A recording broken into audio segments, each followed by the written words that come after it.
रात के अंधेरे में कुछ रास्ते ऐसे होते हैं जहां इंसान कम और परछाइयां ज़्यादा चलती हैं। उसी रास्ते पर एक कहानी दबी थी, एक किन्नर की, जिसकी अंतिम यात्रा अधूरी रह गई थी।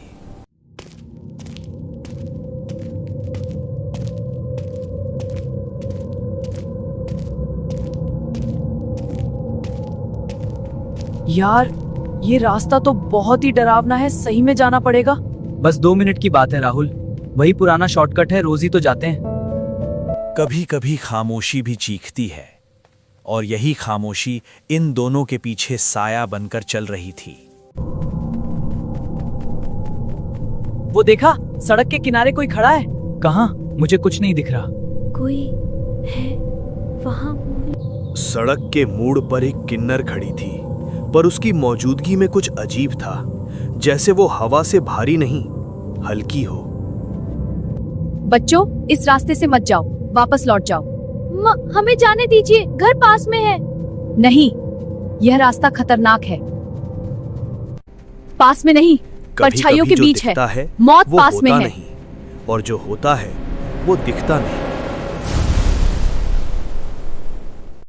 क्या तुम्हें वो दिख रहा है? हाँ, वो पुराना कुआं। चलो पास जाकर देखते हैं। ठीक है, चलो, वो रहा कुआं। हाँ, चलते हैं। देखो, ये फूल टूटे हुए हैं और ये मिट्टी सूखी है। ये क्या वही हुआ होगा जगह यहाँ? थी जहां सालों पहले किन्नर मीरा की रहस्यमयी मौत हुई थी। तभी चूड़ी की खन खन के साथ कुएं से एक परछाई निकलती है। दोनों लड़के डर जाते हैं। तुम दोनों डरो मत, मैं तुम्हें नुकसान नहीं पहुंचाऊंगी। कौन हो तुम? मैं मीरा मेरा हूँ। गांव की एक आपकी किन्नर थी, आत्मा? सबकी मदद करती थी। लेकिन एक रात गांव के कुछ बदमाशों ने उसे ताने देकर अपमानित कर उसकी जान ले ली। मैंने किसी का बुरा नहीं किया, पर मुझे इस कुएं में धकेल दिया गया।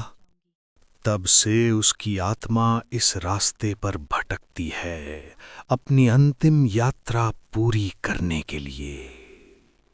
मेरे आखिरी संस्कार पूरे नहीं हुए, मेरी आत्मा बंधी रह गई है। क्या तुम मेरी मदद करोगे? कैसे? कुएं के पास रखी मेरी चूड़ियां, उन्हें शमशान में पहुंचा दो, वहीं मेरी मुक्ति है। दोनों लड़के कांपते हुए शमशान पहुंचे, पर डर से ज्यादा एक आत्मा को शांति देने का साहस उनमें था। ये चूड़ियां यहीं रख देते हैं, है ना? हाँ, मीरा दीदी को मुक्ति मिलेगी।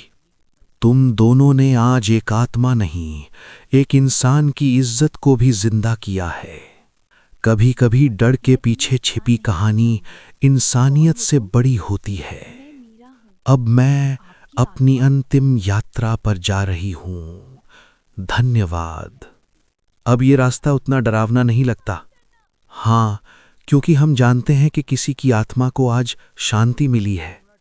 इस दुनिया में हर इंसान सम्मान का हकदार है, चाहे वो किसी भी रूप में हो। और कभी कभी डरावनी कहानियां सबसे सुंदर संदेश छोड़ जाती हैं।